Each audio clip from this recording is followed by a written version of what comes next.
The whisper sliced through the sterile air of the Ashford Enterprises lobby like a blade through silk.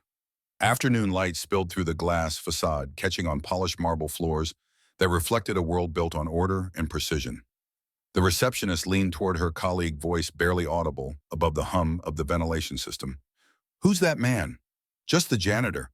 "But why is the girl talking to him?" 50 floors above, Victoria Ashford stood frozen before a wall of security monitors, her fingers white against the edge of her standing desk. The coffee in her hand had gone cold an hour ago. On screen 4, her daughter knelt on the marble floor, knees folded beneath a silk dress that cost more than most people earned in a month. The child's face tilted upward toward a man in faded blue coveralls, his dark skin glistening with the kind of honest sweat that came from work, not exercise. Victoria's breath caught as she watched Sophie's lips move. The audio feed crackled to life, and a sound emerged that Victoria hadn't heard in 96 days, not since her husband died on May 28th. "Thank you." The words were barely a whisper, fragile as spider silk, but they detonated in Victoria's chest like a grenade. Her hand shot out, slamming the intercom button hard enough to bruise. "Who authorized that man to approach my daughter?" The control room fell silent. A technician stammered something about the janitor not touching anyone, just sitting there, but Victoria wasn't listening anymore. Her eyes locked on the screen, where Marcus Cole remained perfectly still, his head lowered, as if afraid to shatter the moment with movement. Between them sat a small teddy bear, hand-stitched from fabric that looked like it had been repurposed from a child's old shirt.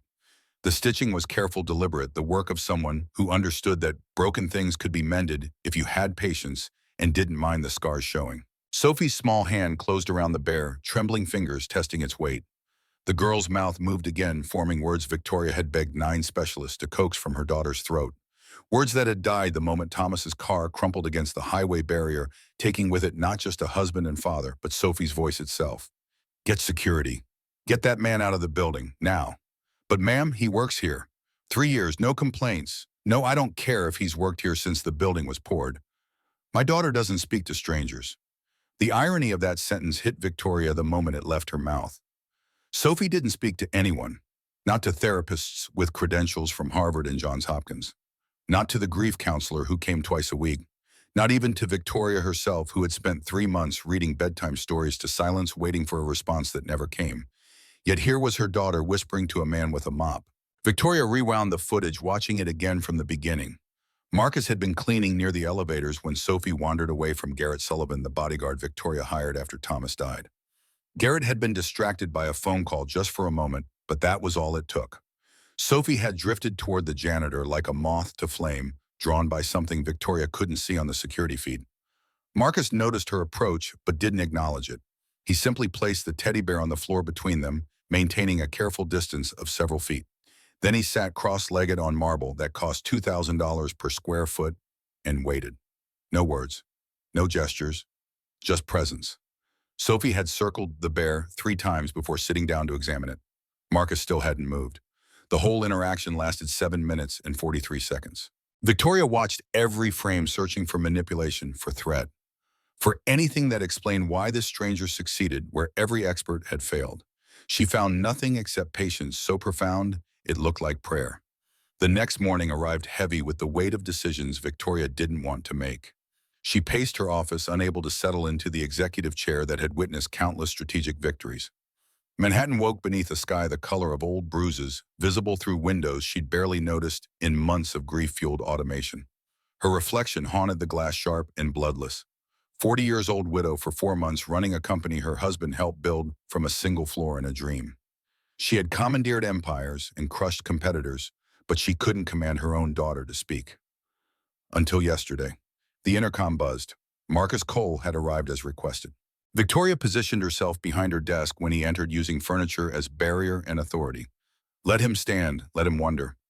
She had learned long ago that silence was a weapon, and she wielded it with the precision of a surgeon's scalpel. Marcus stood near the door, holding his cap in calloused hands that looked like they knew hard work intimately. His uniform was faded but spotless, pressed with the kind of care that spoke to pride, even in circumstances that offered little reason for it. "You did something 9 specialists couldn't." Her voice came out colder than she intended, but she didn't soften it. Control was all she had left. "I didn't do anything special, ma'am. Just sat with her until she felt safe enough to talk." The words landed differently than Victoria expected. No defensiveness, no pride, Just simple fact delivered in a voice that carried the weight of someone who had learned hard lessons and survived them. My daughter hasn't spoken since her father died. Do you understand what that means? Means she's hurting in ways words can't reach yet. Victoria moved from behind the desk, circling closer, studying him the way she studied quarterly reports for hidden weaknesses. I've reviewed your file. Former elementary school teacher. Left the profession 5 years ago after a personal tragedy. Divorced amicable. 3 years with Ashford Enterprises, night shift maintenance. Clean record. She paused, watching for reaction. Juvenile record sealed. Assault charges, age 16, dropped after circumstances were reviewed. Marcus's jaw tightened, the first crack in his composure. I defended my mother from her boyfriend. Court agreed it was justified. Record was sealed for a reason. I'm aware. I'm also aware you were investigated at your previous school. Parent accused you of inappropriate behavior with a student. Completely cleared. Parent admitted the accusation was false, motivated by other factors. The pause before other factors spoke volumes neither of them needed to articulate. Victoria had read the full report. The parent had explicitly referenced Marcus's race in the complaint. The investigation cleared him within a week, but the stain remained on his record, visible to anyone who looked hard enough. Why did you stop teaching? Marcus's hands tightened on his cap. For the first time, his gaze shifted away from hers, landing somewhere beyond her shoulder. Lost someone. After that, classrooms felt too loud. The simplicity of it cut deeper than elaborate explanation would have. Victoria recognized the shape of that grief, the way it carved out spaces inside you that never quite filled again. My daughter is 6 years old. She witnessed her father die in a car accident. The trauma therapist says she has selective mutism triggered by the event. She won't speak to me, won't speak to anyone. Then yesterday you sit on a floor with a stuffed animal and she says thank you. Victoria stepped closer, close enough to see the fine lines around Marcus's eyes, the silver threading through his close-cropped hair. I need to know you can do it again. I'll pay whatever it takes. Marcus's expression shifted into something that might have been pity or understanding or both. Not everything can be purchased, ma'am. The sentence hung between them like smoke. Victoria felt her spine straighten, the old instinct to crush insubordination rising hot in her throat. But before she could speak, Marcus continued, his voice quiet but firm. You should learn to be silent long enough to see someone. That's what your daughter needs. Not another person trying to fix her, but someone willing to sit in the broken places with her until she's ready to stand up. The words hit Victoria like a slap. Her carefully constructed control wavered, and for a heartbeat, she was just a mother who had failed to reach her own child, standing before a janitor who had somehow succeeded. That will be all, Mr. Cole. Her voice came out rougher than she intended. Marcus nodded, replaced his cap, and turned toward the door. Just before he left, he spoke without looking back. For what it's worth, ma'am, she's not broken. Just scared. And scared things need quiet, not noise. The door closed behind him with a soft click that sounded deafening in the silence he left behind. Victoria stood motionless for a full minute after he left, her pulse hammering in her ears. When had her world become so small that a janitor could see things she couldn't? When had she stopped being the kind of person who noticed the people who kept her empire running? She pulled up Marcus's file again, reading between the lines this time. Elementary education degree from a state school, not prestigious but respectable.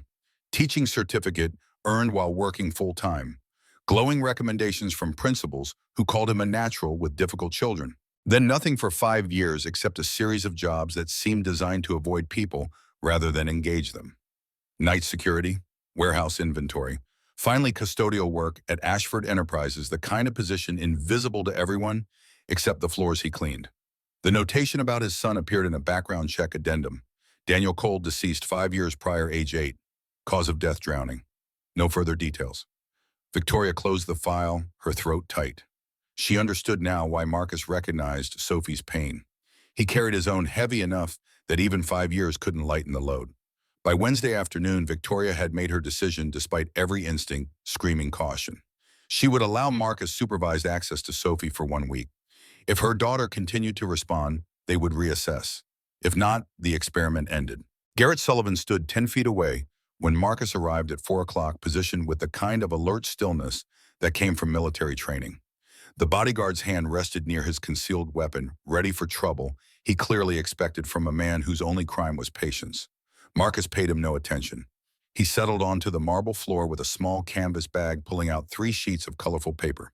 His movements were unhurried, almost meditative, as he began folding the first sheet into precise creases. Sophie appeared from behind a pillar where she'd been hiding watching. She approached slowly clutching the teddy bear from yesterday against her chest. Victoria observed from the executive cafeteria on the fifth floor, a space she rarely visited, watching through the glass walls that gave her a clear view down to the lobby below. The security feed on her phone provided audio, but she found herself relying more on what she could see directly. Marcus didn't look at Sophie, didn't acknowledge her presence with words or gestures. He simply folded paper with the concentrated focus of someone creating sacred geometry, transforming a flat sheet into three-dimensional form through patience and precision. Sophie sat down cross-legged, still clutching the bear. She watched Marcus's hands work for several minutes before reaching out tentatively. Marcus paused, glanced at her briefly, then moved the half-folded crane closer to her. Sophie picked it up, examining the creases, trying to understand how flat became dimensional. Like this. Her voice emerged small and uncertain, but it emerged. Victoria's hand flew to her mouth, pressing hard against the sob that wanted to escape. Garrett shifted his weight, clearly as surprised as Victoria felt. Marcus nodded once, his hands guiding Sophie's smaller fingers to the correct fold without actually touching her. The girl concentrated fiercely, her tongue poking out between her teeth, the way it used to when Thomas helped her with puzzles. The memory stabbed Victoria with unexpected sharpness. For 20 minutes they sat in silence, broken only by Sophie's occasional questions, each one a small miracle. Marcus answered with gestures, more than words, showing, rather than telling, allowing Sophie to discover, rather than instructing her directly. When the session ended, Sophie carefully placed her incomplete crane next to Marcus's finished one, as if marking her progress. She stood, hugged her teddy bear, and walked back toward Garrett without prompting. But at the last moment, she turned back. Tomorrow, Marcus smiled just slightly. If your mother says it's okay. Sophie looked up at the ceiling as if she could see through 50 floors of steel and concrete to where Victoria watched. Then she nodded and left with Garrett, leaving Marcus alone to gather his papers and resume his cleaning duties. Victoria sat down heavily in a cafeteria chair, her hands shaking. 3 months of specialists and thousands of dollars in therapy hadn't accomplished what 20 minutes of origami achieved. She didn't understand it, didn't trust it, but she couldn't deny it either. That night, she drove Sophie home herself instead of letting the driver handle it. The car filled with silence, but it felt different somehow. Less suffocating, almost companionable. Mommy Victoria's hands jerked on the wheel. She glanced in the rearview mirror where Sophie sat in her booster seat, clutching the teddy bear. Yes, sweetheart, why don't you talk like Mr. Marcus? The question caught Victoria off guard. She navigated through traffic, buying time to formulate an answer. What do you mean he doesn't fill up all the air? He leaves room. The observation pierced something in Victoria's chest. When had her daughter become so perceptive? Or had she always been this way, and Victoria simply never noticed because she was too busy filling up all the air herself? I'll try to do better, baby. Sophie didn't respond, but Victoria caught her small nod in the mirror before the girl returned her attention to the bear, whispering secrets Victoria couldn't hear. Marcus Cole lived in Queens in a fourth-floor walk-up that smelled like other people's cooking and old radiator heat. The apartment was small and relentlessly tidy, everything in its place with the precision of someone who found order comforting in a disorderly world. A photograph held pride of place on the nightstand, a boy with Marcus's smile and his mother's eyes frozen forever at age 8. Daniel. Marcus sat on the edge of his bed, running a thumb over the cracked glass of the frame. 5 years hadn't dulled the edges of that loss. Some grief didn't heal so much as it settled, becoming part of your bones, changing the way you move through the world. You'd like her, kid. His voice emerged rough in the empty apartment. He'd gotten used to talking to Daniel in the quiet spaces between sleep and waking, in moments when the weight of absence pressed too heavy to carry alone. Sophie, she's scared, but she's brave, like you were. The comparison felt right. Daniel had been terrified of water after nearly drowning at age 3, but he'd made himself learn to swim anyway, determined not to let fear win. 5 years later, that determination killed him when he dove into a retention pond after another child pushing the smaller kid to safety before the current dragged him under. The police called it a tragedy. Marcus called it typical Daniel, too brave for his own good, too willing to risk himself for others. His son had died the way he'd lived, trying to save someone. Marcus set the photo down carefully and moved to his sewing corner, pulling out fabric and thread. Working with his hands helped quiet the noise in his head. Tonight he started another bear, cutting pieces from one of Daniel's old t-shirts, the blue one with the dinosaur that had been his favorite. 5 years of bears, each one stitched, with the kind of patience learned from grief, each one given away to someone who needed it more than Marcus needed to keep holding on. He thought about Victoria Ashford, sharp and brittle, as winter ice wrapped so tight in control she'd forgotten how to breathe. He recognized her type. People who thought if they just worked hard enough, cared enough, controlled enough, they could prevent the inevitable pain life delivered, whether you were ready or not. The truth Marcus had learned the hard way was simpler and harder. You couldn't control grief. You could only survive it. And surviving meant learning to sit still in the wreckage, accepting the broken pieces instead of frantically trying to reassemble them into something that looked whole. Sophie understood that instinctively. She'd stopped trying to be okay because being okay was impossible when your world ended in twisted metal and your father's blood.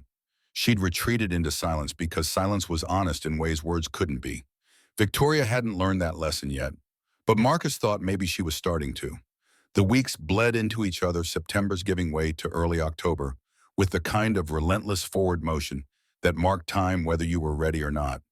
Sophie's sessions with Marcus became routine, supervised by Garrett Sullivan, who gradually relaxed his posture from threat-ready to merely alert. The girl's vocabulary expanded daily, first in whispers, then in tentative full voice, finally in the kind of breathless enthusiasm six-year-olds specialized in. Victoria found herself manufacturing reasons to be on lower floors during Sophie's sessions, never quite admitting she was checking on them, always maintaining the fiction of coincidence. She watched her daughter laugh for the first time since Thomas died, the sound bubbling up when Marcus accidentally folded his crane backwards and had to start over. The laughter hurt more than the silence had somehow because it proved Sophie could still feel joy, which meant she chose silence specifically with Victoria. That realization drove Victoria to Linda Marsh's office on a Thursday afternoon, HR Director Marsh's domain of employee files and workplace protocols. The older woman looked up from her computer with the expression of someone already calculating risk. I want to offer Marcus Cole a formal position. Community liaison working with employees and their families. Linda's fingers stilled on her keyboard. Victoria, he's a custodian with a GED and a teaching certificate from a state school. The board will ask questions. Let them ask. He also has a sealed juvenile record that won't stay sealed if we promote him to a visible role. Someone will leak it. Someone always does. Victoria had considered that. She'd spent 3 weeks considering every angle, every risk, every potential disaster that could come from elevating a night janitor to a position that put him in contact with vulnerable families. The calculus kept coming back to one fact: Marcus had given her daughter's voice back when no one else could. I'm aware of the risks. I'm also aware that he's more qualified than people with fancy credentials who've never actually helped anyone.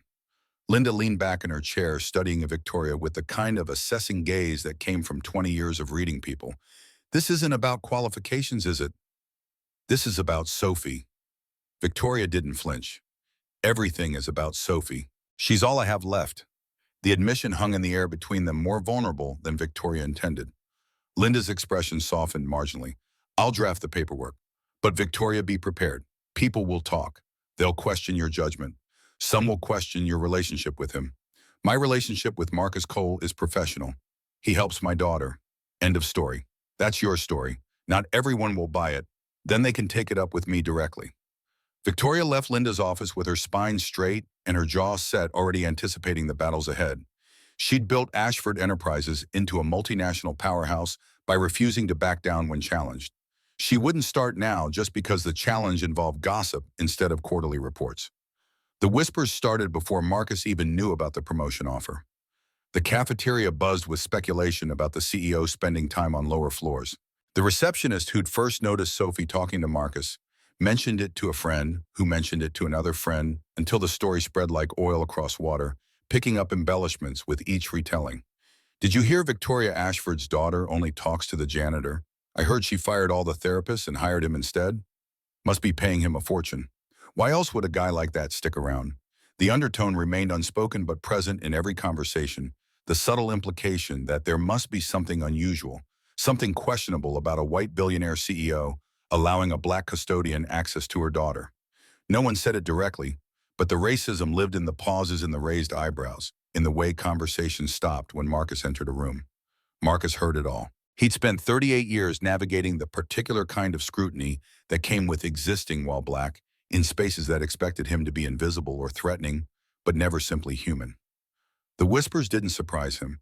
They just confirmed what he'd always known: kindness from people who look like him was always suspect, always questioned, always assumed to have ulterior motives. He considered withdrawing, telling Victoria the experiment had run its course, returning to night shifts when fewer people were around to watch and wonder and whisper. But then he thought about Sophie's face when she finally got her crane to hold its shape, the pure triumph in her eyes, when she showed it to him like it was a trophy instead of folded paper. Some things mattered more than comfort. On a Wednesday afternoon, Victoria pulled Marcus aside after his session with Sophie. They stood in a quiet corner near the executive elevators, far from the lobby's foot traffic. Victoria looked tired. Marcus thought the kind of exhaustion that went bone deep and couldn't be fixed with sleep. "I want to offer you a position: Community Outreach Coordinator. You'd work with employee families, develop support programs, help people navigate difficult times."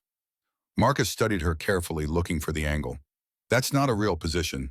"It is. If I create it, you'll be criticized. The board will ask questions." Victoria's expression hardened into something Marcus recognized from their first meeting, the steel underneath the polish. "Let them. You're qualified by results, and that's the only metric I care about. People will talk. They already are. I'm aware. You know what they'll say. You know what they'll assume." The pause stretched between them, heavy with implications neither wanted to voice. "I know." Marcus considered the offer, weighing his own discomfort against the opportunity to do work that mattered. He thought about Daniel, who'd never hesitated when someone needed help, never calculated the personal cost of doing the right thing. "All right, but I keep cleaning floors 1 day a week. Reminds me where I started." Victoria's lips curved into something that wasn't quite a smile, but might become one eventually. "Deal." They shook on it, her hand small and cool in his calloused grip, sealing an arrangement that would change both their lives in ways neither could predict. The photograph appeared on social media 3 days later, posted by Garrett Sullivan's cousin, who worked building security. It showed Marcus and Sophie on the lobby floor, surrounded by paper cranes in various stages of completion. Sophie's face glowed with concentration, her small hands trying to mirror Marcus's precise folds. The image captured something genuine, something pure, the kind of moment that social media was built to share. By morning, it had gone viral locally. The caption read, "Beautiful moment at work today. Sometimes kindness comes from unexpected places." Comments poured in, overwhelmingly positive at first. People loved the image, loved the story of the janitor who helped the grieving child when expensive therapists couldn't. They shared it with hearts and crying emojis, declaring their faith in humanity restored. Then the second wave hit. Questions emerged about appropriateness, about a grown man spending unsupervised time with a young girl, about a black employee and a white child, the optics, the implications. The ugliness lived in the subtext in carefully coded language about safety and boundaries, and whether this was really appropriate for a workplace environment. By noon, the tabloids had picked it up. Billionaire CEO's daughter bonds. With janitor compassion or concern, the article included speculation about Victoria's judgment, about whether grief had clouded her ability to protect her daughter, about the unusual relationship between employer and employee. They dug up Marcus's background, the sealed juvenile record that wasn't quite sealed enough, the false accusation from 6 years ago that had been completely debunked, but still looked damning when presented without context. Preston Hayes called an emergency board meeting. Victoria sat at the head of the conference table in the 40th floor boardroom, watching Preston pace near the windows with the barely contained energy of a predator circling prey. He'd been waiting for this, she realized. Not this specifically, but any opening to question her leadership, any crack in the armor that would let him pry his way into the position he'd been denied when the board chose Victoria over him 5 years ago. "This is a PR disaster." Preston's voice carried the weight of someone who believed he was being reasonable, not recognizing the knife hidden in his concern. "My daughter spoke for the first time in 3 months. That's not a disaster. That's a miracle. One you're exploiting for optics." The accusation landed like a hammer blow. Victoria felt rage flash hot in her chest, but she kept her voice level, professional. "I'm not exploiting anything. I'm allowing my daughter to heal in the way that works for her. By giving a janitor with a criminal record unsupervised access to her, his record was sealed for a reason. He was 16 defending his mother. The charges were dropped, and the investigation at his previous school also cleared. Completely. The accusing parent admitted to making false claims motivated by prejudice." Preston stopped pacing, turning to face her directly. "That's your narrative. The media will write their own, then we'll correct them. You can't correct perception, Victoria." And right now, the perception is that you're either incredibly naive or incredibly reckless with your daughter's safety. The other board members shifted uncomfortably. No one met Victoria's eyes. What do you suggest Preston distance the company from this situation? Put the employee on paid leave pending a thorough review. Make a statement that reinforces our commitment to appropriate boundaries. Fire him, you mean? I didn't say fire. You didn't have to. Victoria stood her hands flat on the table's polished surface. Marcus Cole has done nothing wrong except show my daughter kindness when she needed it most. If this board thinks I'm going to throw him away for optics, you've seriously misjudged who I am. The room fell silent. Preston's jaw tightened. Then perhaps we've misjudged who should be leading this company. The threat hung in the air, naked and undeniable. Victoria met his gaze without flinching. Is that a challenge, Preston? It's a concern. Several of us share it. Then let's vote on it, right now. No confidence in my leadership on the record. The other board members exchanged glances. No one wanted to be the first to raise their hand. We'll table this for now. Preston's retreat was tactical, not genuine. Victoria recognized the calculation in his eyes. But Victoria, this isn't going away. You need to think very carefully about what you're willing to sacrifice for this man. After they filed out, Victoria remained in the boardroom alone, pacing between the table and windows. The cityscape sprawled 40 floors below, but she barely registered it. Her phone buzzed against the polished wood. A text from an unknown number. You should check your daughter's school portal. There's been an incident. Victoria's hands shook as she pulled up the portal. A note from Sophie's teacher marked urgent timestamp 20 minutes ago. Sophie had a meltdown today when another student asked about the janitor man. She became very upset and refused to talk about it. I tried to comfort her, but she shut down completely. Please call me at your earliest convenience. The carefully constructed world Victoria had been protecting shattered like glass. The whispers had reached Sophie. Her daughter, who just started speaking again, had been confronted with the ugliness adults created around something beautiful. Victoria grabbed her coat and ran for the elevator protocol in meetings forgotten. Sophie needed her, and for once, Victoria knew exactly what that meant. She needed to be silent long enough to see her daughter's pain, and then she needed to fight like hell to protect her from it. The battle lines were drawn. The scandal was just beginning. And somewhere in Queens, Marcus Cole was about to get a call that would force him to choose between his own peace and someone else's salvation. Again. The call came at 2 in the morning, jolting Marcus from restless sleep, where Daniel's face always waited in the dark. He fumbled for his phone, squinting at the unfamiliar number glowing harsh against his nightstand. Mr. Cole, this is Eleanor Brennan from Child Protective Services. I need to speak with you about Sophie Ashford. Marcus sat up, heart hammering against his ribs. Through his apartment window, Queens slept under sodium streetlights, indifferent to the way a life could pivot on a single phone call. I'm listening. We received a complaint. Anonymous, alleging inappropriate contact between you and the child. I'm required to investigate. The words landed like blows, each one calculated to bruise. Marcus had known this moment would come eventually. It always did. The color of his skin guaranteed suspicion, and kindness only made it worse. When tomorrow, 9 a.m. at our offices. Bring documentation of your interactions with Sophie, any witnesses who can verify your conduct and your full employment history. Agent Brennan's voice carried professional neutrality, but Marcus heard what lived beneath it. She'd already made assumptions. The investigation was formality, not discovery. I'll be there. He hung up and sat in darkness. Daniel's photograph watching him from across the room. 5 years since his son drowned, saving another child, and Marcus still couldn't decide if that sacrifice was heroic or just another way the world punished people for caring too much. His phone lit up again. Victoria Ashford this time.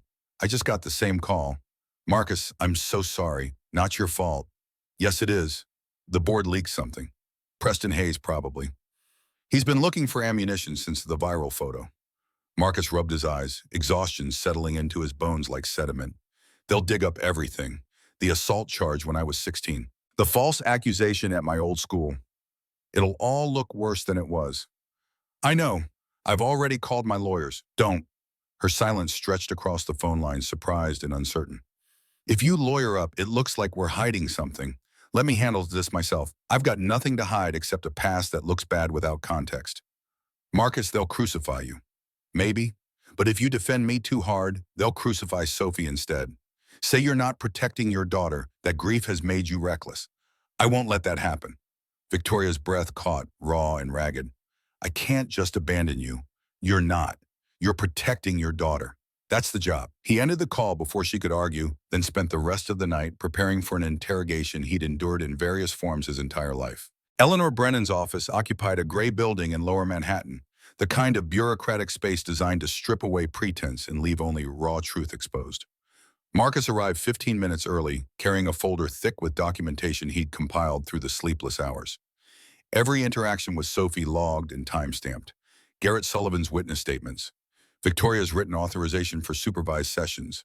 Agent Brennan was younger than he expected, maybe 35, with the sharp eyes of someone trained to spot deception. She gestured him into a conference room where another caseworker sat ready with recording equipment. Mr. Cole, thank you for coming. This is Officer Patricia Wells, my colleague. We'll be recording this conversation. Marcus nodded, settling into the cheap plastic chair that squeaked under his weight. I understand you've been working with Sophie Ashford, daughter of Victoria Ashford, CEO of Ashford Enterprises. Not working with her, just spending supervised time, helping her feel safe enough to talk again. And how did this arrangement begin? Sophie approached me while I was cleaning the lobby. I placed a stuffed animal nearby, maintained distance. She spoke to me. First time she'd spoken in months. Brennan's pen scratched across her notepad. Why do you think she spoke to you specifically? Marcus considered the question carefully. I lost my son 5 years ago. Grief teaches you how to sit with pain without trying to fix it. Sophie recognized that, maybe. Kids know who's safe. Tell me about your son. The pivot caught him off guard, but Marcus understood the tactic. Establish emotional landscape, look for inconsistencies, find the pressure points that made people reveal truths they'd rather hide. Daniel, 8 years old when he died, drowned trying to save another kid who fell in a retention pond. Push the other child to safety first. Patricia Wells looked it up from her notes, something shifting in her expression. Your son died a hero. My son died because the world taught him to be brave when being scared would have kept him alive. The bitterness surprised even Marcus. He'd kept that particular grief locked down tight, but something about this sterile room, these strangers judging his capacity for harm, cracked open the container.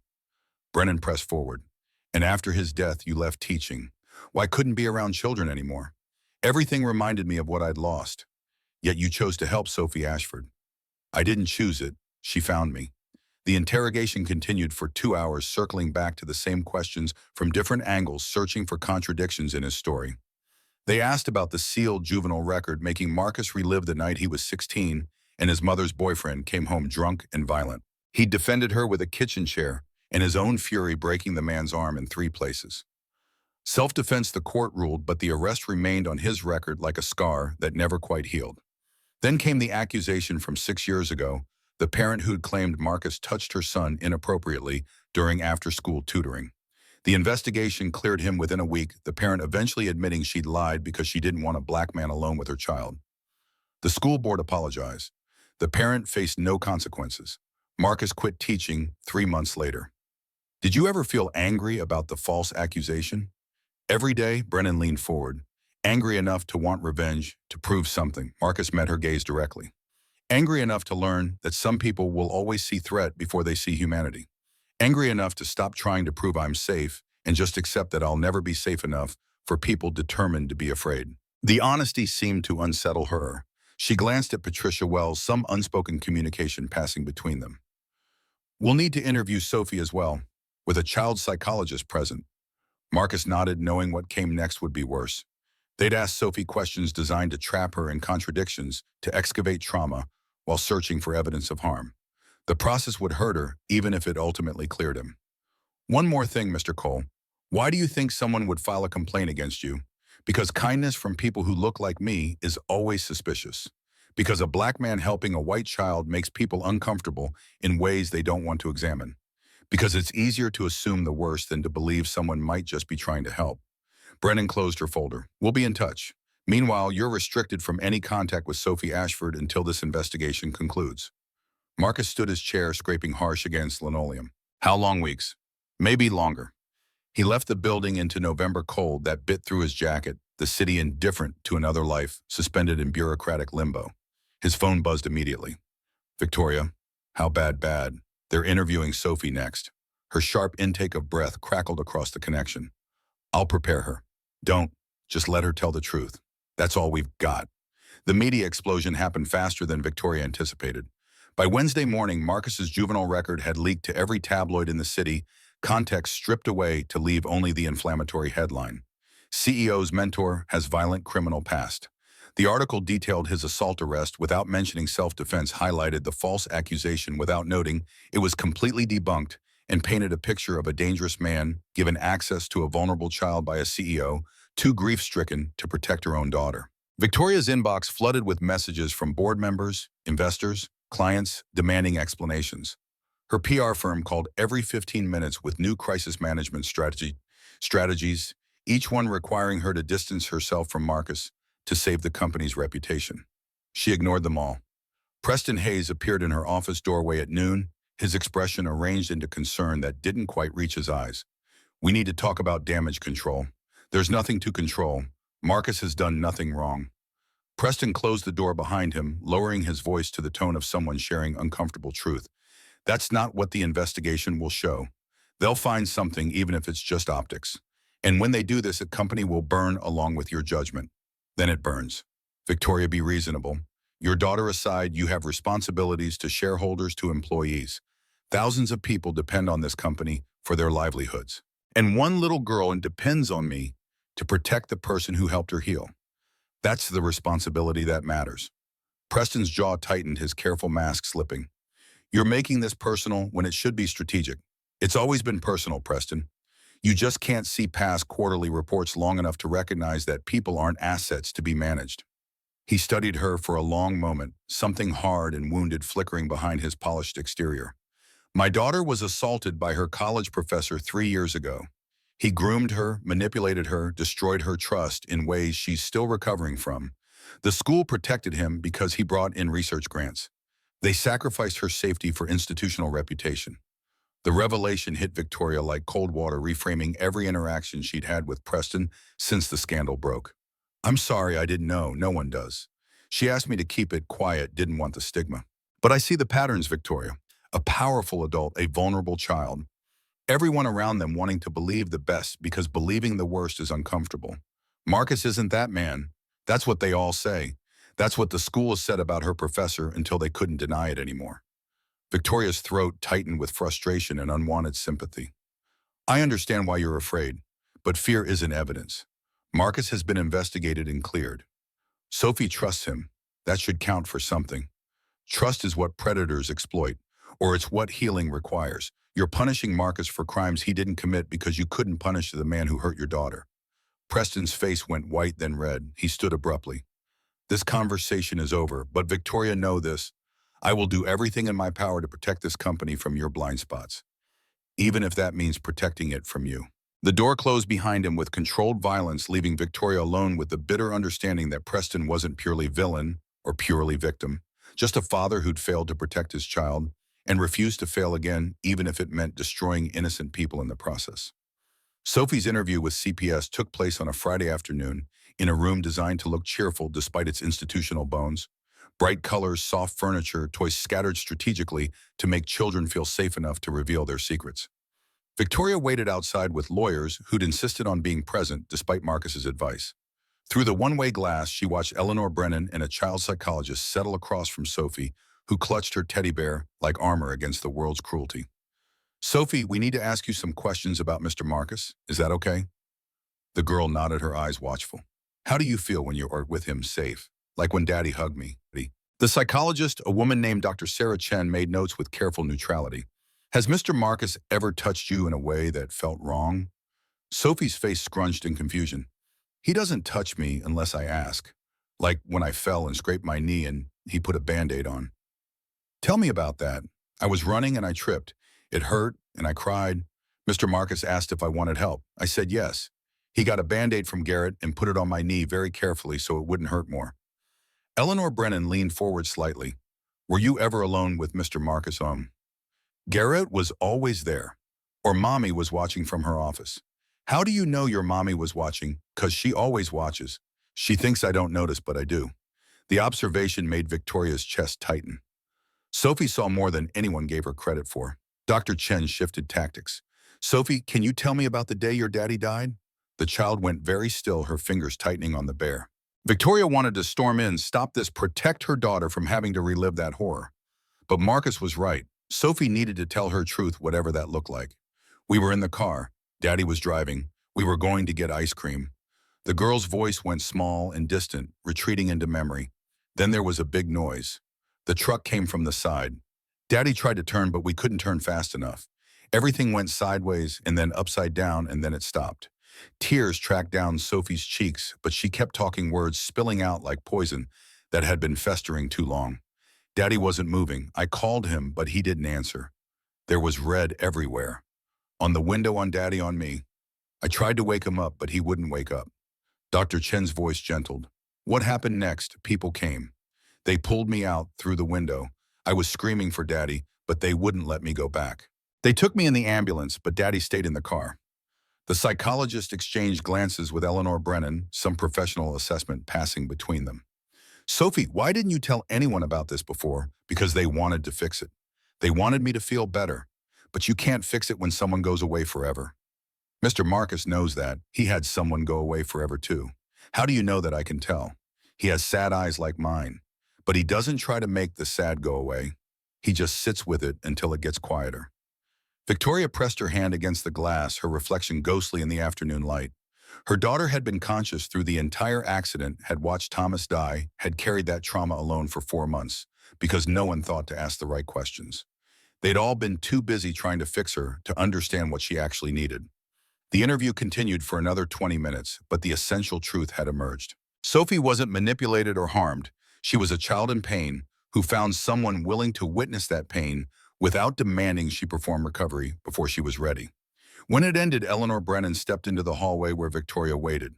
We'll need a few days to compile our findings and recommendations. But Mrs. Ashford, preliminarily, I see no evidence of inappropriate contact. Your daughter shows classic signs of healthy attachment to a trusted adult, not manipulation or abuse. Victoria's knees went weak with relief she didn't let show. How long until you close the investigation? 2 weeks minimum. We'll interview Mr. Cole's former colleagues, review all documentation, complete our assessment. Meanwhile, he remains restricted from contact with Sophie. That was the blow Victoria had been bracing for. 2 weeks of Sophie asking where Marcus went, why he stopped coming, whether she'd done something wrong. 2 weeks of watching her daughter potentially retreat back into silence because the adults around her kept failing her. The weekend brought protesters. 2 camps formed outside Ashford Enterprises, separated by police barricades and competing megaphones. On one side, concerned citizens demanding Victoria fire. Marcus immediately protect children over political correctness. On the other, activists holding signs declaring, "Stand with Marcus and racism, not justice." Victoria watched from her office window as the crowd swelled their anger and righteousnesses filling the street below. Neither side was entirely wrong or entirely right, which somehow made it worse. The nuance of Marcus's situation, the context that transformed criminal record into self-defense and false accusation into racist harassment, got lost in the noise of people demanding simplicity from complexity. Her phone rang. Marcus, turn on the news.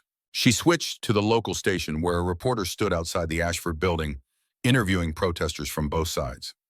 Then the footage cut to Marcus's old school where his former principal gave a statement. I worked with Marcus Cole for 4 years. He was one of the finest teachers I've ever known. Patient, dedicated, genuinely gifted with reaching difficult children. When that parent made false accusations, we investigated thoroughly. The claims were completely baseless, motivated by prejudice. I wish he'd stayed, but I understood why he couldn't. The scene shifted to Marcus's ex-wife, Keisha Cole, standing in front of her home in Baltimore. Marcus is the gentlest man I know. We divorced because grief broke us after we lost Daniel, not because of anything he did wrong. If I had a daughter, I'd trust him with her completely. Victoria felt tears burn hot behind her eyes. Marcus's life being dissected on television, his pain and loss displayed for strangers to judge. I'm sorry, his voice came quiet across the line. For what? All of it. The investigation, the media, the scrutiny. Victoria, I've lived with scrutiny my whole life. Every time I walk into a store, someone watches to make sure I don't steal. Every time I'm near children, someone wonders if I'm a threat. This is louder, but it's not new. That doesn't make it right. No, but it makes it survivable.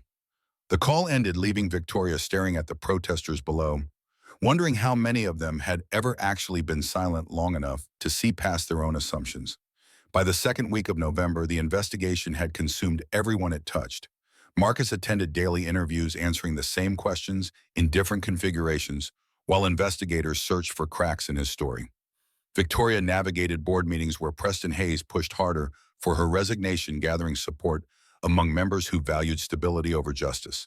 Sophie regressed, not to complete silence, but to the tentative, fragile speech of those early days. She asked about Marcus, constantly not understanding why he'd abandoned her, unable to grasp that bureaucracy had separated them rather than choice. "Mommy, did I do something wrong?" "No, baby. The grown-ups just need to make sure everything is safe." "But Mr. Marcus is safe. I told them he's safe." "I know you did." "Then why won't they listen?" Victoria had no answer that a 6-year-old could understand, so she just held her daughter and felt the weight of a system designed to protect children, sometimes hurting them instead. Marcus spent his days cleaning floors at Ashford Enterprises under the careful watch of employees who now saw him differently. Some offered quiet support, subtle nods of solidarity. Others gave him wide berth, their suspicion hanging in the air like humidity before a storm. He worked through it with the same patience he'd shown Sophie, understanding that trust once questioned rarely recovered completely, even when vindicated. At night, he attended his grief support group in a church basement in Brooklyn. The group had saved him after Daniel died, giving him space to be broken without judgment. Now it held him together as a different kind of loss threatened to pull him apart. "I thought I could help another kid." His voice emerged rough in the circle of folding chairs and donated coffee. "Thought maybe Daniel's death could mean something if I used what I learned from losing him to help someone else heal. But all I did was make things worse. Sophie's being traumatized by this investigation because I was too stupid to realize that people like me don't get to help people like her without consequences." The group leader, a woman named Ruth who'd lost her husband to cancer, leaned forward. "Marcus, you didn't make things worse. You gave that child her voice back. Whatever happens with the investigation doesn't change that truth. Doesn't matter if they take her away from me anyway. Then you trust that what you gave her was real enough to survive the separation. Seeds don't grow because you watch them. They grow because you planted them." The metaphor settled into Marcus's chest, not quite comfort, but close enough to keep him from drowning. On Thursday of the second week, Eleanor Brennan called Victoria with an update. "We've completed our interviews and reviewed all documentation. I'll be submitting my final report to the Oversight Committee tomorrow. Unofficially, Mrs. Ashford, I found no evidence of inappropriate conduct. Mr. Cole's interactions with your daughter were consistent, properly supervised, and genuinely therapeutic." Victoria's relief came out in a sound somewhere between laugh and sob. "When can he see Sophie again?" "The committee reviews my recommendation next Monday. If they approve, restrictions will be lifted. But Mrs. Ashford, I need to be honest with you. The media attention means this case will face extra scrutiny. Some committee members may hesitate to close it cleanly because of public perception. Politics over facts." "I didn't say that. You didn't have to." The weekend dragged past with agonizing slowness. Victoria kept Sophie home, watching as her daughter drew picture after picture of Marcus, each one a small elegy to connections severed by adults who thought they knew better. On Sunday evening, Victoria made a decision that terrified and energized her in equal measure.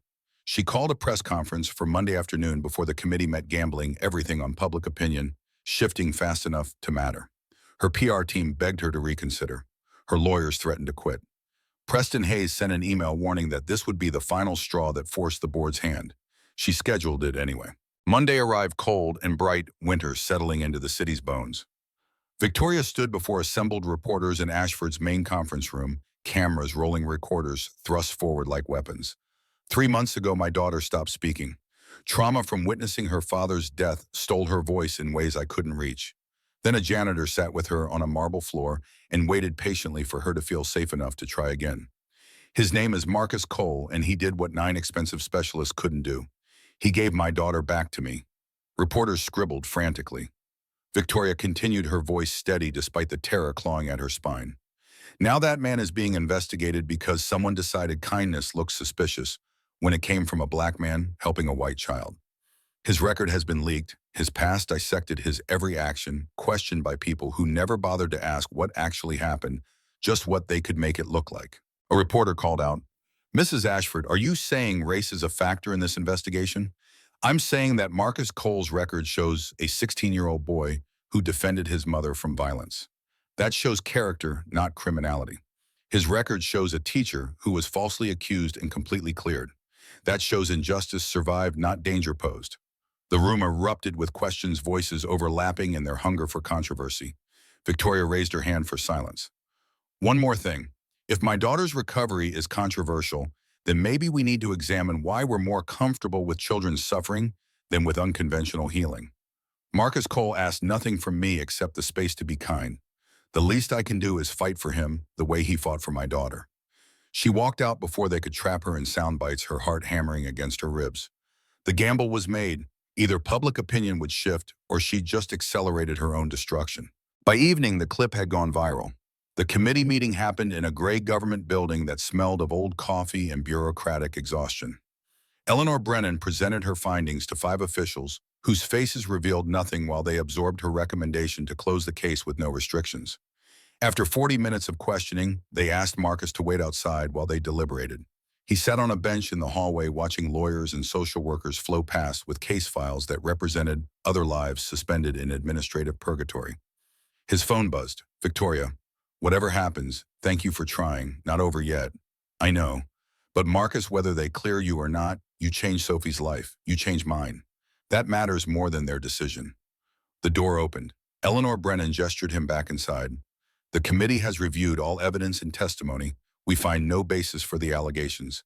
The investigation is closed. All restrictions are lifted effective immediately." Marcus felt something unclench in his chest, relief mixing with exhaustion so profound he could barely stand. Outside, Victoria waited by her car despite his instructions to stay away. When she saw his face, understanding bloomed across hers. "They cleared you. They cleared me." She moved toward him, arms rising for an embrace before professionalism stopped her midway. They stood awkwardly in the parking lot, 2 people who'd been through battle together but didn't know how to celebrate victory without crossing lines that couldn't be uncrossed. "Sophie will want to see you tomorrow. Let the dust settle first." Victoria nodded, started to leave, then turned back. "Marcus, what you said about being silent long enough to see someone, I finally understand. I've been so loud, my whole life demanding results and managing outcomes, that I forgot how to just witness. You taught me that. Thank you." The gratitude in her voice carried weight beyond words. Marcus met her gaze, seeing not the CEO who'd once wanted him fired, but the mother who'd learned to fight for what mattered instead of what looked good. "You're welcome. Now go tell your daughter I'll see her tomorrow. She's probably worried sick." Victoria's smile broke like sunrise after a long night, and for the first time since this started, Marcus let himself believe that maybe, just maybe, they'd survive this intact. But storms never truly end. They just pause between waves, gathering strength for whatever comes next. Marcus returned to the Ashford lobby on a Tuesday morning, his custodian uniform replaced by business casual that felt foreign on his frame. Director of Community Engagement, the new badge declared, though he'd insisted on keeping 1 cleaning shift per week. The marble floors still needed someone who understood that honest work held its own dignity, regardless of title. Sophie saw him before he saw her. The girl launched herself across the polished stone with the kind of reckless joy that 6-year-olds specialize in, her backpack bouncing against her shoulders. Marcus dropped to one knee just in time to catch her embrace, her small arms locking around his neck with surprising strength. "You came back. You came back. I thought maybe you forgot about me." "Never could forget you, Sophie." Victoria appeared from the elevator bank, her expression caught between relief and something more complicated. The investigation had cleared Marcus, but the experience had marked all of them, leaving scars invisible to outsiders, but profound nonetheless.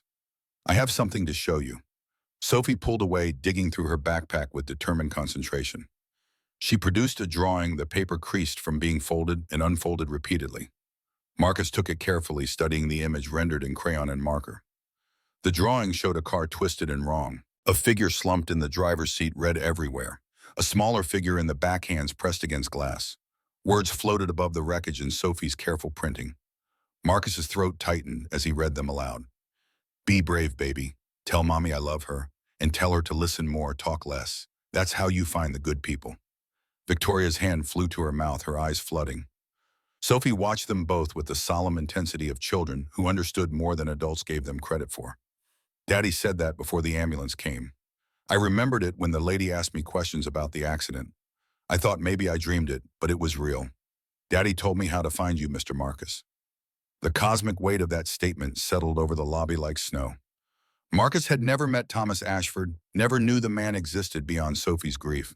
Yet somehow Thomas's final words had pointed his daughter toward exactly what she needed, toward someone who embodied the very philosophy he'd urged her to seek. Your daddy was a smart man. Sophie nodded, then carefully took the drawing back and placed it in Marcus's hands. You keep it. So you remember that listening is important. I'll remember. Victoria knelt beside them, completing a triangle of people bound by loss and the strange alchemy that transformed pain into connection. Thomas would have liked you. Her voice emerged rough with emotion she'd spent 4 months suppressing. He always said the best people were the ones who didn't need credit for kindness. That real character showed up when no one was watching. Sounds like someone worth knowing. He was. And somehow he knew exactly who Sophie would need when he was gone. I don't understand how, but I'm grateful. The moment stretched, fragile and sacred, before Sophie broke it by pulling out 3 pieces of origami paper. Can we make cranes? I want to make 100, so my wish comes true. What's your wish? Sophie's face turned serious. That everyone learns to listen like you and Daddy, so kids don't have to be so scared all the time. Marcus felt something crack open in his chest, the same place where Daniel's loss lived. His son had died trying to save someone, teaching Marcus, through absence, that the best memorial was continuing to care even when caring hurt. Then we better get started. 100 cranes is a lot of work. They settled onto the marble floor, 3 people folding paper into birds, while the city hummed beyond the glass walls. Employees passed by, some staring, most smiling, all of them witnesses to something that transcended corporate hierarchy and social division. By January, the Daniel Cole Foundation existed as more than concept. Victoria had dedicated an entire floor of Ashford Enterprises to the operation, pulling resources from budgets that Preston Hayes initially fought before eventually supporting with the fervor of the converted. The board member's daughter, Carolyn Hayes, agreed to lead the trauma counseling division, transforming her own survival into purpose. Marcus spent his days training community liaisons, teaching them the art of presence over intervention. The first cohort included 5 people whose backgrounds read like cautionary tales until examined with nuance. A formerly incarcerated man who'd served time for drug possession now mentored at-risk youth. A woman who'd survived domestic violence led support groups for families in crisis. A veteran with PTSD coordinated services for homeless populations. Each one carried scars that qualified them in ways credentials never could. The Foundation's mission statement, written by Marcus and refined by Victoria, hung in the lobby. We don't fix people. We witness them. We don't heal trauma. We sit with it until the weight becomes bearable. We don't erase pain. We honor it by refusing to let it spread. Linda Marsh from HR initially questioned whether such philosophy could produce measurable outcomes for board reports and donor presentations. Then the data started arriving. Families served children speaking again after months of silence, parents learning to navigate grief without drowning in it. Numbers that proved what Marcus had always known: sometimes the most radical intervention was simply showing up without agenda.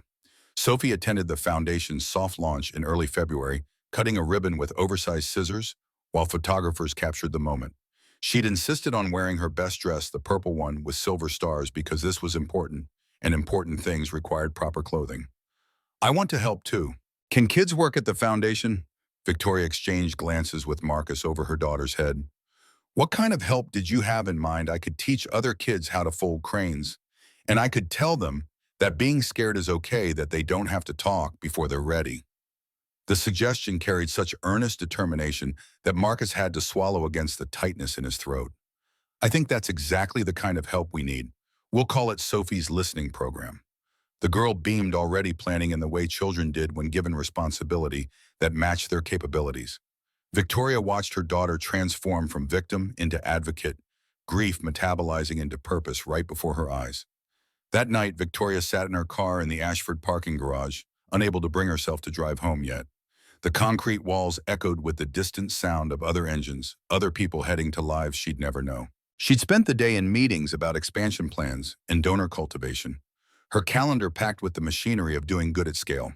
But here in the fluorescent half-light of level P3, she allowed herself to simply exist without agenda. Her phone showed 17 unread emails, 3 voicemails from board members, a text from Sophie's teacher about an upcoming parent conference. The demands never stopped, but for once Victoria didn't immediately respond.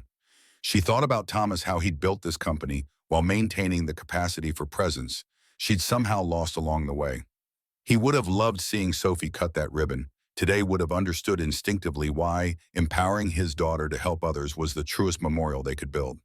Her phone buzzed. Marcus calling from Queens. Just wanted to update you on the Bronx location. Contractors say we'll be ready by March. Good. And Marcus, thank you for everything. You've thanked me enough times. This is partnership now, not gratitude. Partnership. The word felt right in ways that employer-employee never had. They'd become something neither expected equals in a mission that transcended the boundaries that should have kept them apart. By March, national media discovered the story's evolution from scandal to redemption. A producer from a major morning show called Victoria directly pitching a segment about the foundation and the unlikely friendship that spawned it. Marcus resisted initially. I'm not a symbol. I'm just a man doing work that needs doing. But Victoria understood something he didn't quite grasp yet. You're a man doing work that needs doing and a symbol. You don't get to choose which one people see, but you do get to choose what they learn from looking. The morning show interview happened on a Wednesday in mid-March, filmed partly at Ashford Enterprises and partly at the New Bronx Community Center. The host, a woman named Jennifer Walsh with a reputation for asking hard questions, started gently before sharpening her focus. Mr. Cole, you were investigated for inappropriate conduct with Sophie Ashford. How do you respond to people who still question your motives? Marcus met the camera directly. I respond by showing up every day to do work that helps people. I can't control what others assume about my motives. I can only control my actions, and my actions speak for themselves. Mrs. Ashford, critics say you risked your daughter for optics. What do you say to that? Victoria's expression hardened into the steel that made her a formidable CEO. I say that my daughter was dying inside silence, and Marcus Cole gave her a reason to speak again. If protecting that relationship was risky, then the alternative was unconscionable. I'd make the same choice 1,000 times. The interview shifted to Sophie, who sat between them with the unself-conscious confidence of children raised to believe their voices mattered. Sophie, what do you want people to know about Mr. Marcus? That he's good at listening, and that listening is different from hearing. Hearing is when sound goes in your ears. Listening is when you let someone be upset without trying to make them happy too fast. The observation, delivered with 6-year-old clarity, became the soundbite that defined the segment. By evening, it had been shared across social media platforms, spawning think pieces about childhood wisdom and the lost art of bearing witness to pain. Victoria watched the metrics climb the foundation's website, crashing from traffic spikes as donation pledges flooded in. The scandal that nearly destroyed them had transformed into rocket fuel, propelling their mission into national consciousness. But success brought its own complications. The foundation gala in late March drew 500 attendees to a renovated community center in the Bronx, the neighborhood where Thomas Ashford had first funded after-school programs a decade earlier. The symmetry felt intentional, as if the universe was drawing connections between past and present, showing how influence rippled outward in ways the original actors never witnessed. Victoria stood at the podium addressing a crowd that included board members, community leaders, families the foundation had served, and journalists documenting this moment for audiences beyond the room. She'd rehearsed this speech a dozen times, refining it with the precision she brought to quarterly earnings calls. But now, facing 500 faces waiting for her words, she abandoned the script. 10 months ago, I lost my husband in a car accident that left my daughter traumatized into silence. I watched her disappear into grief. I couldn't reach, no matter how much money I spent or how many experts I hired. The room fell completely silent. Then 6 months ago, a janitor sat on a marble floor with a stuffed animal and waited patiently for my daughter to feel safe enough to speak. Marcus Cole didn't fix her. He witnessed her. And in witnessing her pain, without trying to erase it, he taught us both something essential. We don't choose our pain, but we choose what we build from it. Applause rippled through the crowd. Victoria continued, her voice strengthening. This foundation exists because one man refused to let my daughter's silence be permanent, because he understood that healing requires patience more than expertise. Marcus Cole taught me that the people we overlook are often the ones who save us. That real power isn't found in corner offices, but in the willingness to sit with someone suffering until they are ready to stand up again. Marcus shifted uncomfortably in his seat as attention focused on him. He'd never wanted recognition, just the opportunity to honor Daniel's memory by helping others navigate the grief that had nearly destroyed him. When Marcus took the podium, the room fell silent with anticipation. My son drowned 5 years ago trying to save another child. For a long time, I was angry that he'd risked himself, angry that bravery cost him his life. Then I met a little girl who was drowning in different waters, and I realized Daniel had been teaching me all along. We save people not because it's safe, but because it's right. He paused, gathering himself against emotion that threatened to spill over. This foundation is dedicated to Daniel Cole and Thomas Ashford, two people who understood that the legacy we leave isn't measured in what we accumulate, but in who we lift up. They're gone, but their work continues through everyone here tonight. Preston Hayes stood suddenly, his movement drawing attention. The board member had been quietly supportive since his own revelation about his daughter's assault, but this was his first public acknowledgement of the shift. I owe Marcus Cole an apology. I let my own pain make me blind to his character. I saw threat where there was only kindness because I couldn't protect my daughter from a real predator. Marcus, I'm sorry, and I'm honored to work with you now. The applause came genuine and sustained. Marcus nodded acceptance, understanding that Preston's journey mirrored his own in some ways, both of them learning to transform victimhood into advocacy. As the evening progressed, Sophie moved through the crowd with the ease of someone who'd learned early that connection mattered more than protocol. She found Caroline Hayes, Preston's daughter, near the refreshment table. My dad says you help people who got hurt like I did. Caroline knelt to Sophie's eye level, her expression gentle. That's right. Different kind of hurt, but hurt all the same. Does it ever stop hurting? The young woman considered the question with the seriousness it deserved. It gets quieter, and you learn to build around it like how trees grow around scars. The scar becomes part of you, but it doesn't have to be all of you. Sophie absorbed this wisdom, then offered her own. Mr. Marcus says pain is like rain. You can't stop it, but you can learn to dance in it instead of just getting wet. Carolyn's eyes filmed over. Mr. Marcus is a smart man. Later, as the gala wound down, Marcus's phone rang. Keisha, his ex-wife, calling from Baltimore, with a tremor in her voice that immediately put him on alert. Marcus, I need to tell you something about Daniel, something I should have told you years ago. His heart stuttered, dread and curiosity warring in his chest. What is it? The drowning. It wasn't just an accident. The other child who fell in, Daniel pushed him to the edge of the pond first. He saved that boy before the current took him. The words detonated in Marcus's understanding of his son's death. All these years, he'd mourned Daniel's recklessness, his unnecessary bravery. But it hadn't been reckless at all. His son had succeeded in his mission, trading his own life for another's with the kind of calculated heroism that adults spent lifetimes aspiring toward. Why didn't you tell me? Keisha's voice broke. Because I thought it would hurt more. Knowing he saved someone. Knowing he chose to risk himself. But keeping it from you was wrong. You deserve to know your son died exactly as he'd lived, thinking of others first. Marcus found himself in the community center's kitchen, away from the celebration, sitting on a metal stool, while the caterers worked around him. The fluorescent lights buzzed overhead, harsh and unforgiving. Victoria found him there, immediately reading distress in his posture. What happened? He told her everything, the words spilling out between gulps of air that felt insufficient for the magnitude of what he'd just learned. Daniel hadn't been a victim of bad luck or tragic accident. He'd been a hero who understood the cost of his choice and made it anyway. Victoria sat beside him on another stool, not touching, just present in the way he'd taught her. Sometimes silence was the only adequate response to grief too large for comfort. He was 8 years old. Marcus's voice emerged raw. 8 years old, and he understood sacrifice better than most adults ever do. Like father, like son.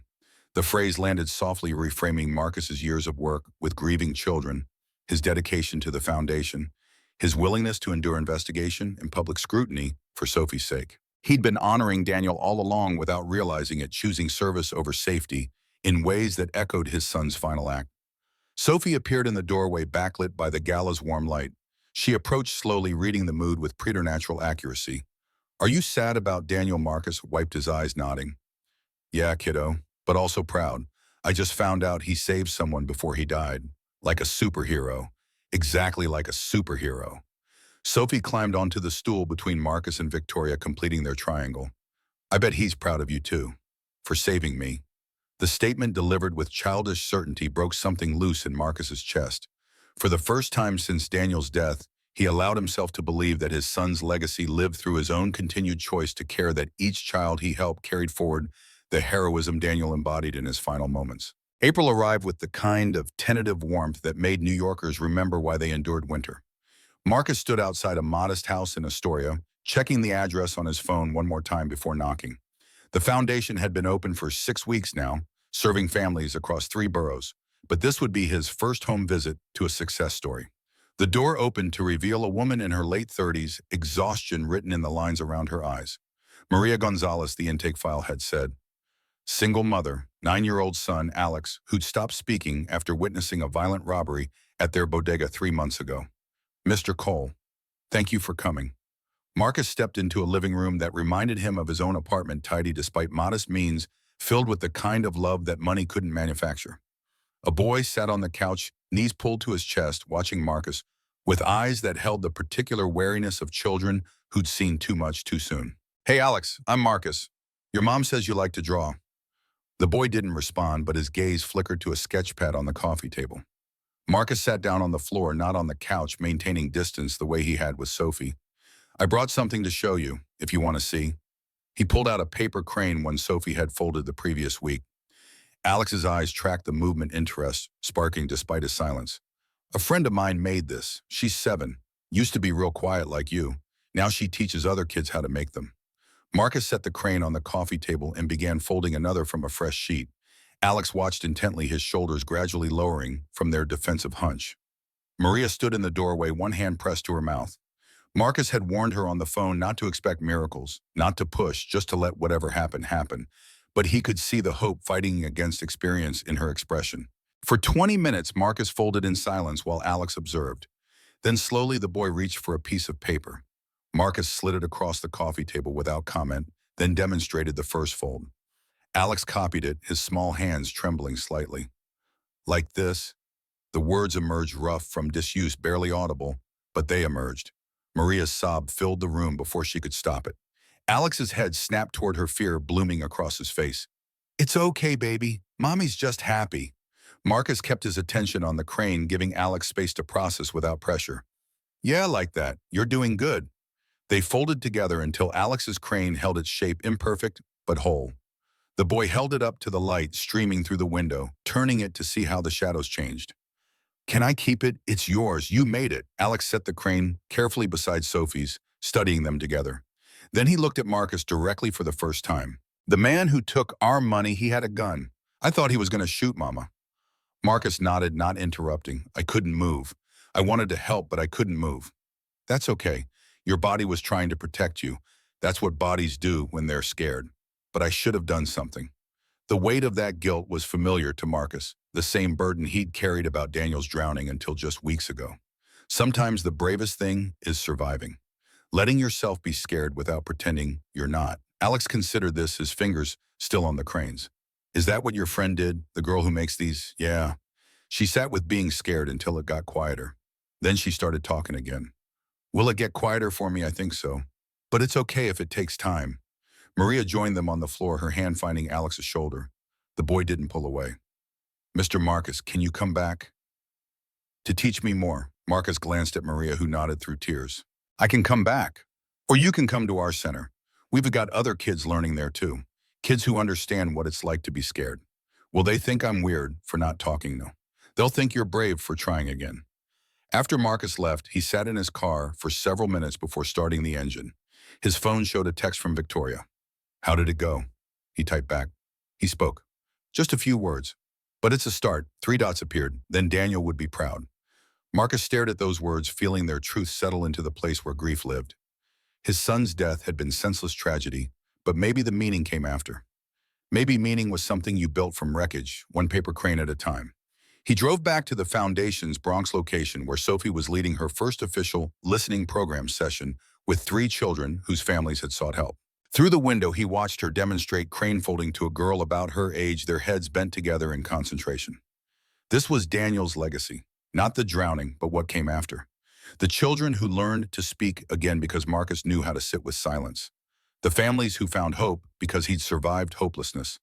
The foundation that would outlive all of them, continuing the work long after their names were forgotten. He thought about what he'd told Alex. Sometimes the bravest thing is surviving. Maybe that applied to him too. May brought board meetings that felt more like executions than strategic planning sessions.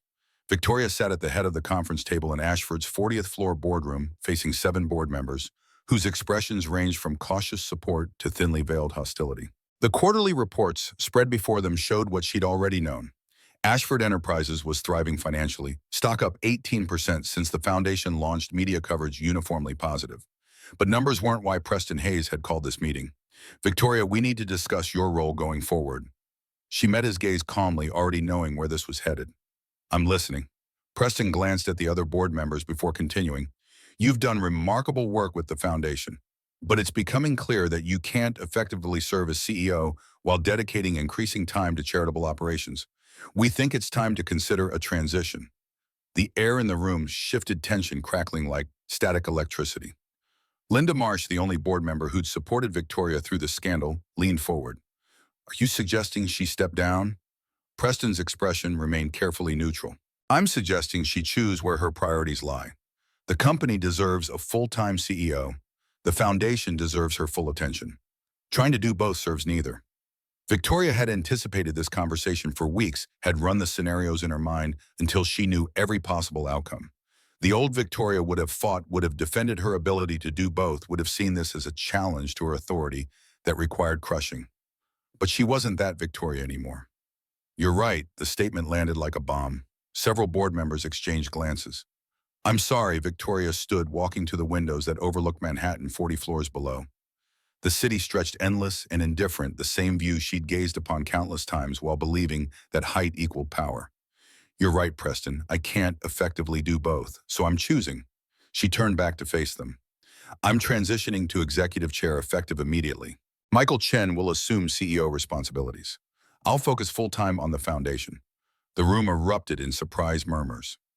Linda Marsh smiled quietly. Preston's expression shifted from tactical satisfaction to something that might have been respect. Victoria, are you certain you built this company? I built it with my husband. Now I'm building something else. Something that honors what he believed, that success isn't measured in profit margins, but in lives changed. She gathered her materials, preparing to leave her own boardroom. One more thing. The foundation will remain headquartered in this building, rent-free in perpetuity. That provision will be written into the corporate charter. If anyone objects, I'll be happy to discuss it with shareholders directly. No one objected. Preston stood, extending his hand across the table. For what it's worth, I think you're making the right choice. Victoria shook, seeing in his eyes the recognition of someone who understood what sacrifice looked like when you stopped hiding behind corporate speak. So do I. After the meeting, she found Marcus in the foundation's office on the 15th floor, reviewing intake forms for families seeking services. He looked up when she entered, immediately reading the shift in her energy. You told them. I told them. How do you feel? She considered the question honestly. Terrified, relieved, free. That sounds about right. Victoria sat across from him, the desk between them feeling less like hierarchy and more like partnership. I keep thinking about what you said, that not everything can be purchased. I spent my whole career believing I could buy solutions, control outcomes, manage people into being who I needed them to be. And now I'm learning that the most important things, the ones that actually matter, can't be controlled. They have to be witnessed. Marcus smiled, the expression carrying warmth that had nothing to do with victory and everything to do with recognition. Thomas would be proud of you. The mention of her late husband no longer carried the sharp edge of grief. It had softened into something bearable, a presence rather than an absence. I hope Sophie will be too. I'm doing this partly for her, showing her that it's okay to choose meaning over money. You're showing her it's okay to choose herself. That's the better lesson. That night, Victoria drove home through rush hour traffic, her phone silenced in her purse instead of mounted on the dashboard fielding calls. The sunset painted Manhattan in shades of amber and rose, the kind of beauty she'd been too busy to notice for years. When she arrived home, Sophie was at the kitchen table doing homework. The girl looked up, sensing something different. Mommy, you're smiling. Am I? Yeah, like really smiling, not work smiling. Victoria sat down beside her daughter, helping with math problems she would have delegated to a tutor 6 months ago. I made a big decision today. I'm not going to be CEO of the company anymore. Sophie's eyes widened. Are you sad? No, baby. I'm not sad. I'm going to work full-time with the foundation now, helping kids like you and Mr. Marcus helped you. The girl processed this information with the seriousness she brought to important matters. That's good. You're better at the foundation stuff anyway. You're learning to listen. The observation, delivered without judgment, landed perfectly. Victoria pulled Sophie into a hug, feeling her daughter's heart beating against her chest, alive and whole, and here. You're pretty smart, you know that, Sophie giggled. I learned from the best. By June, the foundation had expanded beyond anyone's initial projections. 3 more community centers opened across underserved neighborhoods. The listening program, designed by Sophie and refined by child psychologists, served 200 families. Universities studied the model corporate programs adopted. Modified versions and grief counselors nationwide requested training in the methodology Marcus had developed through surviving his own devastation. Victoria now spent her days in the foundation's offices rather than executive suites, wearing jeans more often than power suits, her calendar filled with family visits instead of board meetings. The work was harder than running a corporation, more emotionally demanding, less quantifiable in spreadsheets, but it mattered in ways that quarterly earnings never had. Preston Hayes had left the board entirely to work full-time with Caroline on trauma counseling initiatives. Father and daughter united by pain and purpose, building something meaningful from the wreckage of Caroline's assault. He and Victoria had developed an unlikely friendship built on mutual recognition, both of them learning late that power without compassion was just another word for emptiness. On a Tuesday afternoon in early June, 9 months after Sophie first spoke to Marcus in the Ashford lobby, Victoria brought her daughter to work early. They walked through the building's entrance together, Sophie's backpack bouncing against her shoulders, her voice bright with observations about summer plans and upcoming second grade. Marcus was already there, teaching Darius Webb the proper technique for cleaning marble without damaging the finish.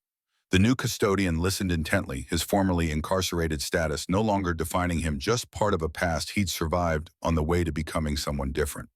"Morning, ladies?" Marcus's greeting came easy, comfortable in a way that first encounter 9 months ago hadn't allowed for. Sophie ran ahead to examine the lobby's new installation, a sculpture of paper cranes suspended from the ceiling. Each crane represented a child served by the foundation, their wings catching morning light and transforming it into patterns across the marble floor. Hundreds of them, now a flock of hope, made visible. This whole thing started right here. Victoria gestured to the spot where Sophie had first sat with Marcus, where impossible healing began through patience and paper folding. Seems like a lifetime ago. 9 months. Sophie's entire journey from silence to this. She indicated her daughter, who'd cornered Darius and was explaining in exhaustive detail the proper crane folding technique she'd learned from Mr. Marcus. The young man listened with the kind of attention that came from understanding second chances were rare and precious. "You changed everything you know, not just for Sophie, but for me, for the company, for hundreds of families we've helped." Marcus watched Sophie teach Darius, seeing in her confidence the transformation that rippled outward from single moments of connection. "I just swept floors where people weren't looking. You decided to notice." That's the skill, though, isn't it? Noticing. Being present enough to see someone, really see them. The phrase had become foundational to their work, showing up in training materials and donor presentations. But here, in this quiet moment before the building filled with employees, it felt personal again. A truth discovered through shared struggle rather than marketing copy. Sophie finished her impromptu lesson and skipped back to them, her face bright with purpose.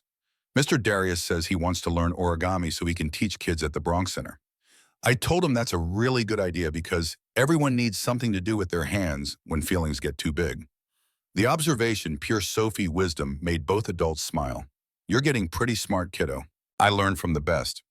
She looked between Marcus and Victoria, her expression serious. "You know what Daddy always said? That the best people teach you things without meaning to, just by being themselves. You two do that." Victoria's throat tightened.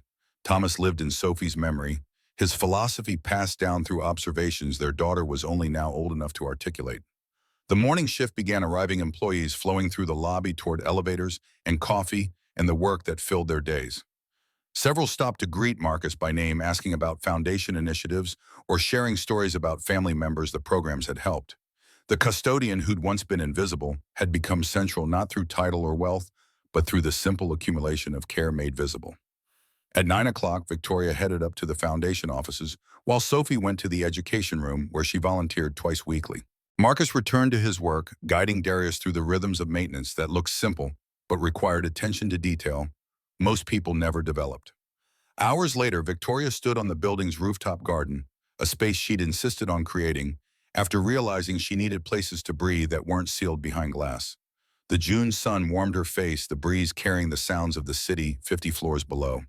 Her phone buzzed with messages from board members, journalists, foundation partners, all demanding pieces of her attention. She silenced it, choosing instead this moment of stillness. The view from up here showed Manhattan in full complexity, the wealth and poverty existing side by side, the beauty and brutality that defined urban life.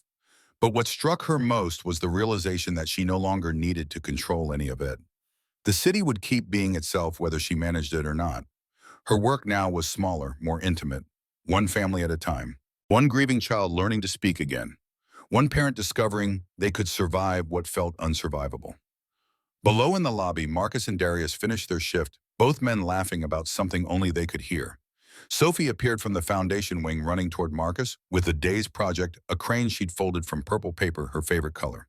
The scene looked ordinary, almost boring in its simplicity. A child, a custodian, an ordinary Tuesday afternoon.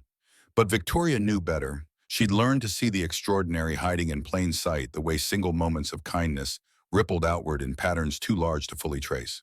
Her phone rang again. Marcus this time. You should come down here. Sophie made something for you. On my way.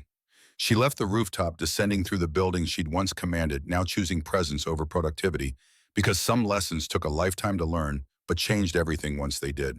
The elevator descended through 50 floors of steel and ambition, carrying Victoria toward the ground level where her daughter waited with a paper crane and the man who'd taught them both that the quietest voices often spoke the loudest truth.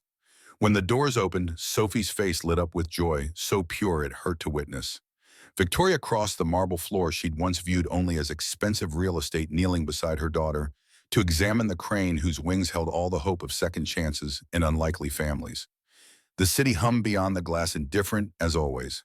But inside this lobby, three people who'd found each other through grief and cosmic coincidence proved that the world could be different, that kindness could survive scrutiny, that healing happened not through grand gestures, but through showing up day after day, willing to sit with pain until it transformed into something bearable. Marcus folded another crane, his hands steady with practice. Sophie mirrored his movements, still learning but determined. Victoria watched them both, understanding finally what Thomas had meant in those final moments before death stole him away. Listen more, talk less.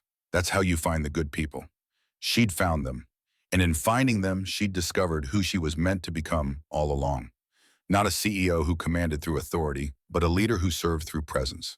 Not a mother who protected through control, but one who empowered through trust. Not a woman defined by loss, but one transformed by what she built from the wreckage. The cranes hanging overhead caught the afternoon light, casting shadows that danced across marble floors, where impossible things had become routine. Where a janitor taught a CEO humility. Where a traumatized child became a teacher of wisdom.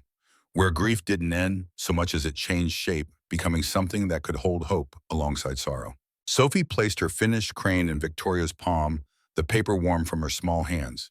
This one's for you, Mommy, because you learned to listen too. Victoria closed her fingers around it, carefully feeling the precise folds Marcus had taught her daughter, the geometry of patience made tangible. Thank you, baby. Marcus stood stretching muscles that remembered harder work than folding paper. He glanced at the sculpture overhead, counting cranes the way he used to count days, measuring progress in small accumulations that eventually added up to transformation. 243 families now, each one a story of pain, witnessed rather than fixed. Each one proof that Daniel's death, Sophie's trauma, Thomas's final words, all the grief they'd carried had alchemized into something that would outlive them. Sophie tugged at his hand. Mr. Marcus, do you think Daniel can see what we're doing? From wherever he is, Marcus knelt to her level. This child who'd learned to ask questions that mattered. I think if he can, he's probably folding his own cranes up there, showing other kids how to turn paper into birds. That's a nice thought. Yeah, kiddo, it is. Victoria gathered her daughter's backpack, preparing to head home. But she paused, looking back at Marcus. Same time tomorrow. Same time tomorrow. The simplicity of that exchange held everything that had changed and everything that remained constant. They would show up tomorrow and the day after and the day after that. Not because healing was complete, but because it never would be. The work didn't end. It just continued, one day at a time, one crane at a time, one silence held long enough to see someone fully. As they walked toward the exit, Sophie turned back one last time.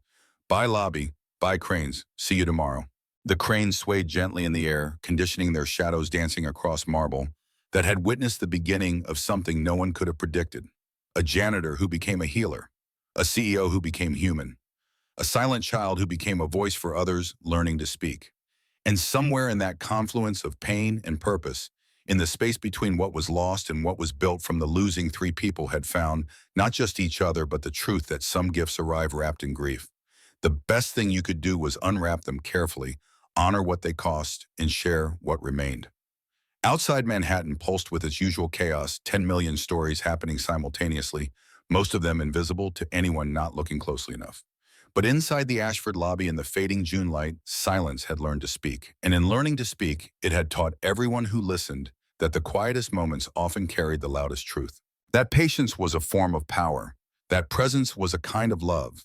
That the canvas on which all meaningful connection was painted wasn't noise or control or money or status. It was silence, held long enough to see someone, really see them, and in seeing save them. The way Marcus had saved Sophie, the way Sophie had saved Victoria, the way they'd all saved each other, one paper crane at a time. Paper crane